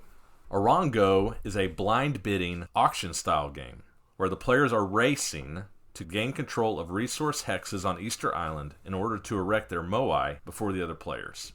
The board represents Easter Island, which is divided up into numerous hex spaces. These hex spaces are of two types, either a resource type or a palm tree space. At the start of the game, the players will receive a certain number of shells, which represent the currency of the game, and a certain number of moai, which are stone statues. The moai are important because whoever is able to get all of their moai built first and then build the final ceremonial moai wins the game. Again, this game is a racing game of sorts. Each round of the game consists of 3 phases. First, the game board will be populated by a predetermined number of resource tiles, which are pulled blindly from a bag and then placed on their corresponding locations on the board. Of note, there are 6 different types of resources at play in a game of Orongo. Second, the blind bidding phase occurs. In this phase, the players will secretly take a certain number of shells from behind their player screen and place them into their hand. Once all the players are ready, everyone will simultaneously reveal their bids. Whoever bid the most shells pays the entirety of their bid to an area on the board called the reef, and they then take 3 of their colored discs to place on the board for this round. Whoever bid the second highest number of shells gets to place 2 of their discs on the board instead of 3. However, they keep their entire bid of shells. All of the other players will get to place 1 of their discs on the board as long as they bid at least 1 shell, and they also get to keep their full bid. If a player bids 0 shells, they get to take all of the shells currently on the reef. If 2 or more players bid 0, however, they must all equally split the shells present on the reef at that time. Lastly, the players will then place their discs on the island, starting with the player who bid the most during the blind bidding phase. The player can place their discs on any unclaimed resource hex on the island, or they can place into an empty palm tree space adjacent to any of their previously placed discs. In order to construct moai, the players need to have certain combination of resources connected through a chain of their own player discs, with one of those discs being on an empty palm tree space, which is present on one of the peripheral spaces on the island. It's important to note that you cannot erect moai on any of the palm tree spaces on the interior of the island. So, for example, if you have a Birdman resource hex and a Nest resource hex connected through your network of disks, you can construct a moai as long as that network of disks is also in continuity with an empty palm tree hex on the periphery of the island. There are other combinations possible as well, such as connecting a temple hex with a god hex, etc., etc. It's important to note that once a player meets the criteria for constructing a moai, they must immediately construct it. When they construct it, they must take one of their shells from their supply and place it on each resource tile used in the construction, indicating that it cannot be used again, and also shrinking this already closed economy system. It's also important to note that if the player can't pay the resource cost to the board and shells, they cannot place their disc on a spot that would enable them to erect a moai. Players continue on in this fashion, constructing moai until one player has constructed all of their moai, and then the final ceremonial moai, winning the game. That's essentially that's right. Generally how you play Orongo. So, we were talking a little bit about this before we started this recording. Had we reviewed any blind bidding games on this podcast? And we sort of have once. So kind of. East, when we did our Istari Games episode, certainly has a blind bidding component to it. Jason doesn't seem to think there's much one, but I think you have a lot of information. Every time you place one of those discs out, you have prior information of what's on the board. Sure. And some of them are not hidden. It's half and half. Yeah, it's not pure blind bidding. Sure. Yeah. This is more pure. This is pick a number and hold out your fists. Sure. Right.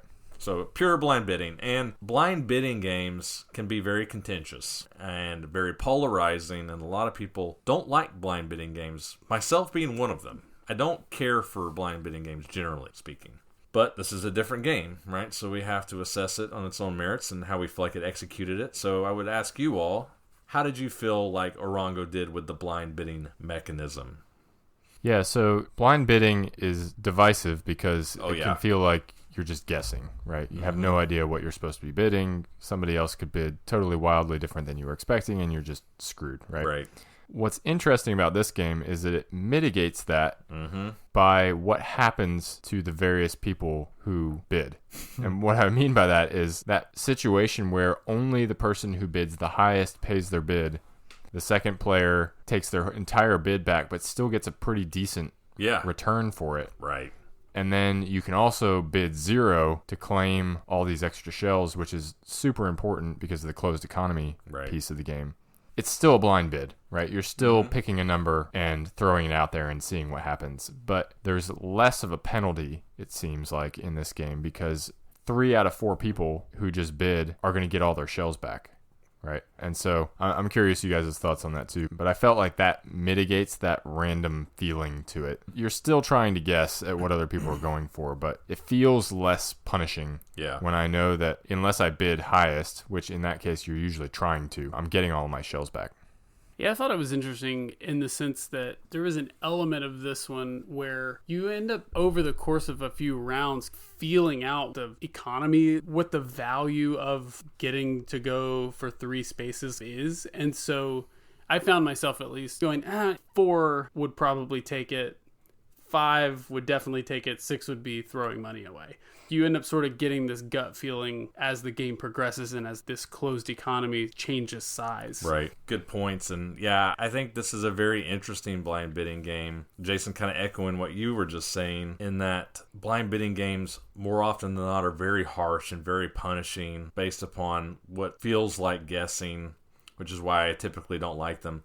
But this game is interesting in that if you don't win that bid, it's not the end of the world. And in fact, you may have been trying to not win the bid. Exactly. Coming in second is probably best. Exactly. Right. Now, there are sometimes you need to win, right? And when you don't care how much it costs because you just need those spots. Right. There are sometimes you have to win because you can see, I can be like, okay, I know Cameron is eyeing that resource spot. I'm eyeing that resource spot. I really would like to have it other than him, and you can feel there's a tension there. But a lot of times, you're like, sweet, I'm in second. Awesome. I get all my shells back, and I get to place 2 discs down. Yeah. It softens the blow. I guess all that to say, I feel like Knizia took more of a carrot approach here than a stick approach. I feel like blind bidding tend to be a lot of stick. Yeah. And this one feels more like carrot. You know, everybody's getting something positive. You know what I mean? And it softens the blow. Especially the person who chooses to bid nothing. Because if you're analyzing the state of the board, you can sort of feel out those moments when, oh, Chris really wants that one. That token just came out, and I know he's going to go after it because he's competing with Jason over it. I'm not going to bid anything because I know that Chris is going to swing for it, and I want all of the shells that he's chucking in there. It's not nearly as good when it's a little bit more random or when you're bidding 0 out of necessity, because those are typically the moments in the game when that economy is going to be tight. And if you're sharing 3 shells between 2 people and you're like, great, we each get 1, that sucks. Yeah. Well, that's a good segue. So let's talk about this. I think we can't talk about this game without talking about the closed economy. Yeah. And I didn't cover it really well in the rules because I knew we were going to talk about it here because we talked about it with Nefertiti. Yeah. And that's one of Jason's favorite games. He gave that game a 6, I believe. I think so, yeah. So if you're newer to games or maybe you're not familiar with the style game, what we mean by closed economy is no new money is ever introduced into the system. There's not a pile. Yeah, there's no bank. There's no bank. You can't add money into the game any more than what you start the game with. So everybody starts with a certain number of shells, and that's all the money that's in the game. But what's interesting about this game is it's a closed economy that shrinks over the course of the game, and it's like a noose tightening around your neck. Because every time you place a Moai, you take shells and you put them on the board. And so now those are out of circulation. So you might start the game with 42 shells, but if there are 12 shells on the board, now there are only 30 shells in circulation. And it gets tighter and tighter and tighter. Okay? So, how did you guys feel about that part of the game? It's tough. Yeah. It's interesting, but tough. Because not only do you need those shells to be able to bid, but especially towards the end of the game, you need those shells to be able to build. Right. And so you're doing this mental math the whole way through of like, okay, well, I need to get these spots over here, but I also need to keep acquiring more shells because I need 4, 6, carry the 1. I need like 10 more shells to even be able to build the Moais themselves, right? Yeah. Forget about bidding on anything. I need this number of shells just to build the Moai that I still have to complete. it's fascinating in that respect. It's kind of like two different goals. You're like, well, I need power to bid with, but I also need shells because I'm going to have to build something. So, yeah. Yeah, it's funny in this game. It's happened to me more than once where I bid thinking I wouldn't land in first, and then I did land in first, bidding like 2 or 3 because I wanted to try to land in second because the economy had gotten so tight, and then I had to pay my bid, and I looked down, and I was like, now crap, I don't have the shells I need to build my moai, right? Right. You got to spend 2 turns building your money back up. Exactly. It can be punishing in that regard. Yeah, especially if Loris is playing with you and he soaks up all of the money. This is the we have to talk about the thing that as interested as I think it's fair to say we are in these closed economy type games, inevitably there's at least one player who jerk. Yeah, as frustrating as it is, you have to say cleverly is like, what if I just absorb all the money and then I'm rich and you're poor? Right. And then I can do whatever I want. Our friend Loris did this in a play that I think it might have been his first play of the game, and we're sitting there going, it's like we're all counting him out. 3/4 of the way through the game, he hasn't placed a single moai, but he's been bidding 0 a lot.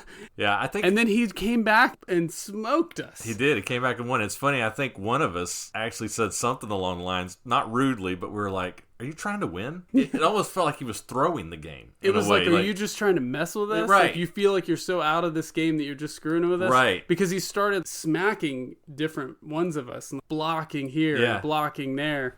It was interesting. He was like, "No." He was like, "I'm trying," and I was like, "Okay." For 6 turns in a row, he placed a moai and won the game. He crushed us, and it was funny. He just saw it faster than we did because at the end there, he knew we were so desperate for shells. We were all passing so aggressively. He was winning on like 1 or 2 shells, right? Whereas earlier in the game, we were bidding like 5, 6. Now we're broke, and he's rich, right? So I think the lesson learned there is we were probably bidding too much early, right? Yeah. There are ways to counteract that, much like when it came up in Nefertiti with Yerger. Yeah. But that can happen in this game. You need to be aware of it.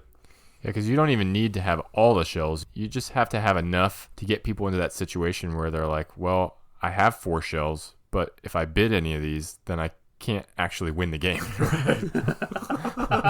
And if you get everybody into that situation, then you have free reign. Right. So... Yeah, I had one game of this I played. It was that first game with Loris. I was like, I got this game won. I had the resources claimed. Right. All I had to do was construct the moai. I could not get enough shells to actually get the moai down. It was crazy. And then by the time I did, this will segue us into another point I think we should mention that I think impressed us maybe, was the blocking and the meanness in this game. Right? I think we should talk about that too, You can just cut people off at the knees. Oh, boy. And you experience this firsthand, and Cameron. It hurts because especially later on in the game, most of the spaces on the board have been covered up. Right. At least the ones that are meaningful to your state of your game at that point. And if someone just comes in and is like, you know what, I'm going to block you, or in my case, you happen to be the swallow up the coastline. You happen to be the person who is like ahead and paints a giant target on your back, and everyone else is like, we need to make sure the Cameron doesn't win. You should block him. You should use one of yours to block him, and you should use one of yours to block him. And then you just block the coast, and all you have to do is block the coast because you cannot play. And it's like, well, game over. Yep, you were landlocked. Yep, you're landlocked. Yep. You had all those resources, but you couldn't build the moai because you can't construct it interiorly, which is such a cool design choice. It's interesting. And I think thematically, too, because I'm fairly certain that they're all on the coastline. Yep, they are. All right, so some good things, I think. What did y'all not like about this game? I think probably we just need to go ahead and address this. Yeah, the obvious one. The obvious one, right? This game has some pretty huge usability issues. All right, so Jason, why don't you elaborate on that one? Yeah, there are some interesting design choices in this game. Mainly the tiles that come out. So the board looks pretty nice. The art is pretty good. It looks beautiful. You know, it's our most liked photo on Instagram.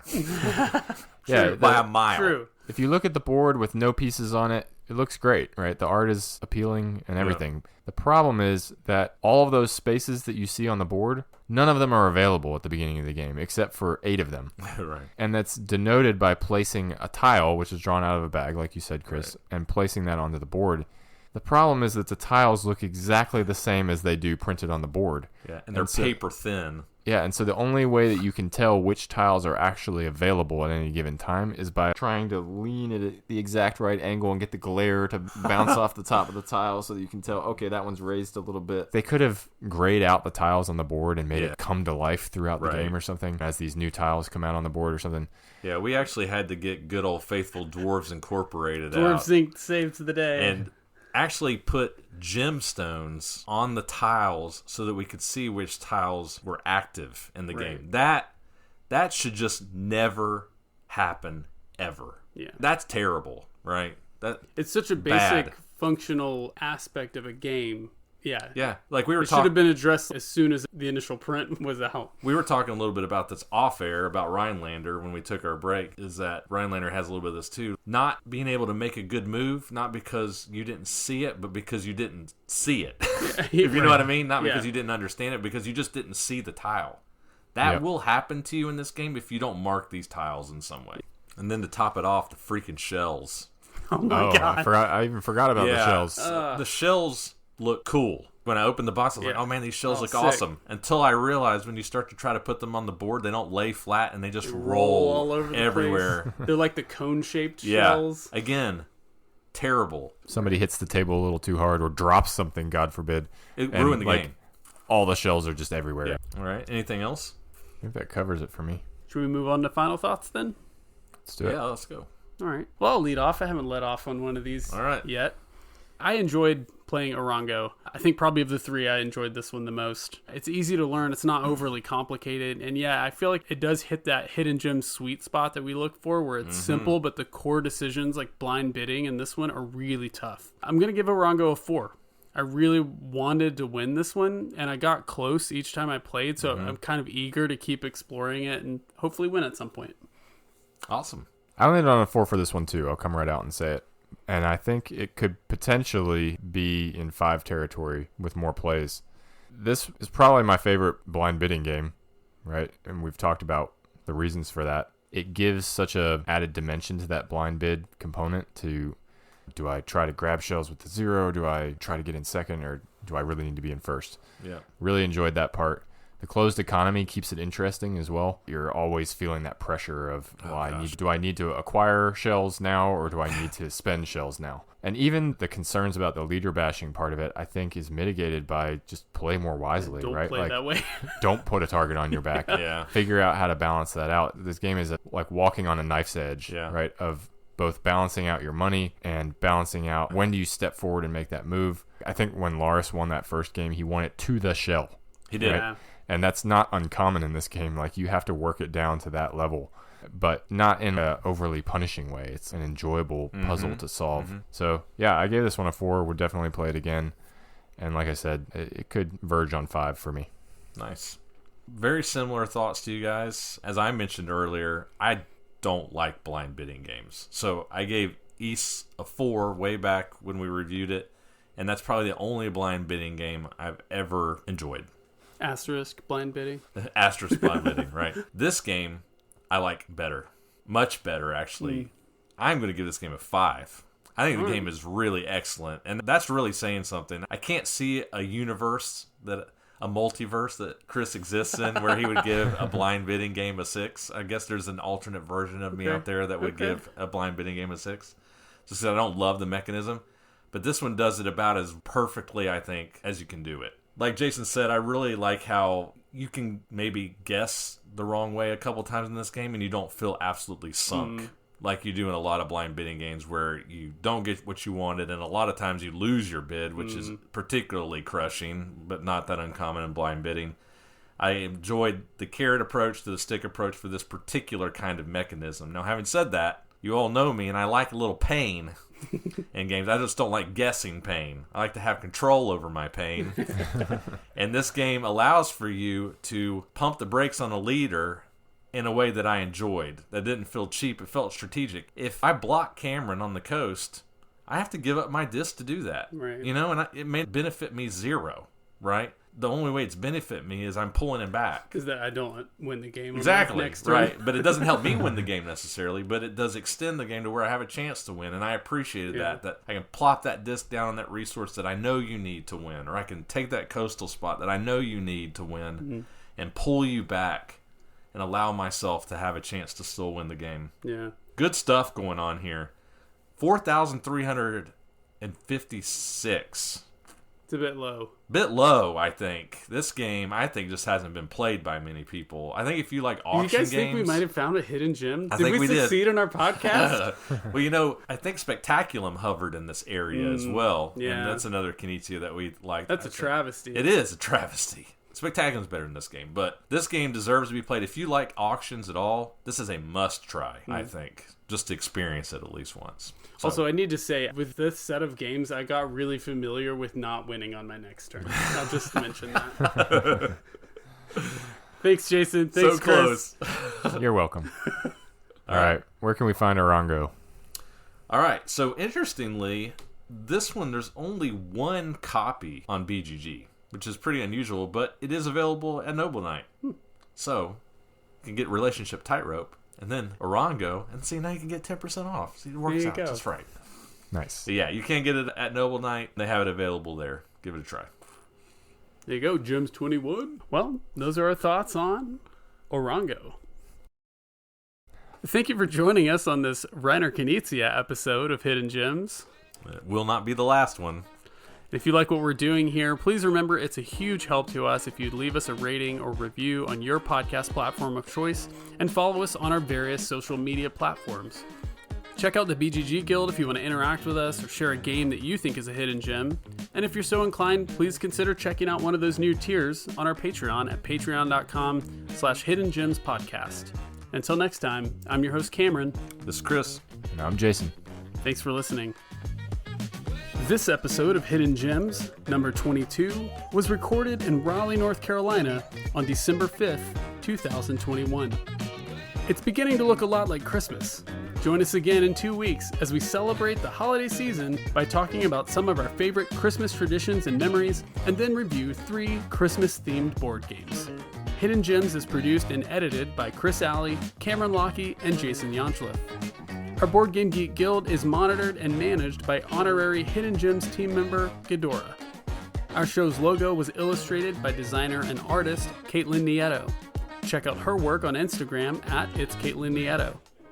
We would love to hear from you. Feel free to join the discussion on our many social media accounts. You can find us on Facebook at Hidden Gems Board Game Podcast, Instagram at hiddengems.podcast, and Twitter at Hidden Gems Board.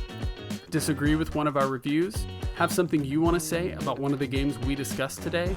You can also make your voice heard on our Board Game Geek Guild at BoardGameGeek.com, Guild number 3874. Once again, thank you for joining us on Hidden Gems, and until next time, fellow gem seekers, enjoy your games and enjoy your search. Passed this way the day before yesterday. Alright, we're recording this place. Oh, I have no memory of this place. I have no memory of this place. We're recording. All right. Well, thank you for joining us on this. Well, we gotta fix that. Please remember, it's a huge help to us if you would leave us a rating or review on your platform of voice. Jason Shasha. Yanchuleff. If you like what we're doing here, please remember or follow us on our social. What is wrong with me tonight? I'm just going to start over. Platform of voice. Well, thank you for joining us on this Reiner Knizia episode of Hidden Gems. Also, not the last one. Oh, that's right. Yeah. Start again. Sorry.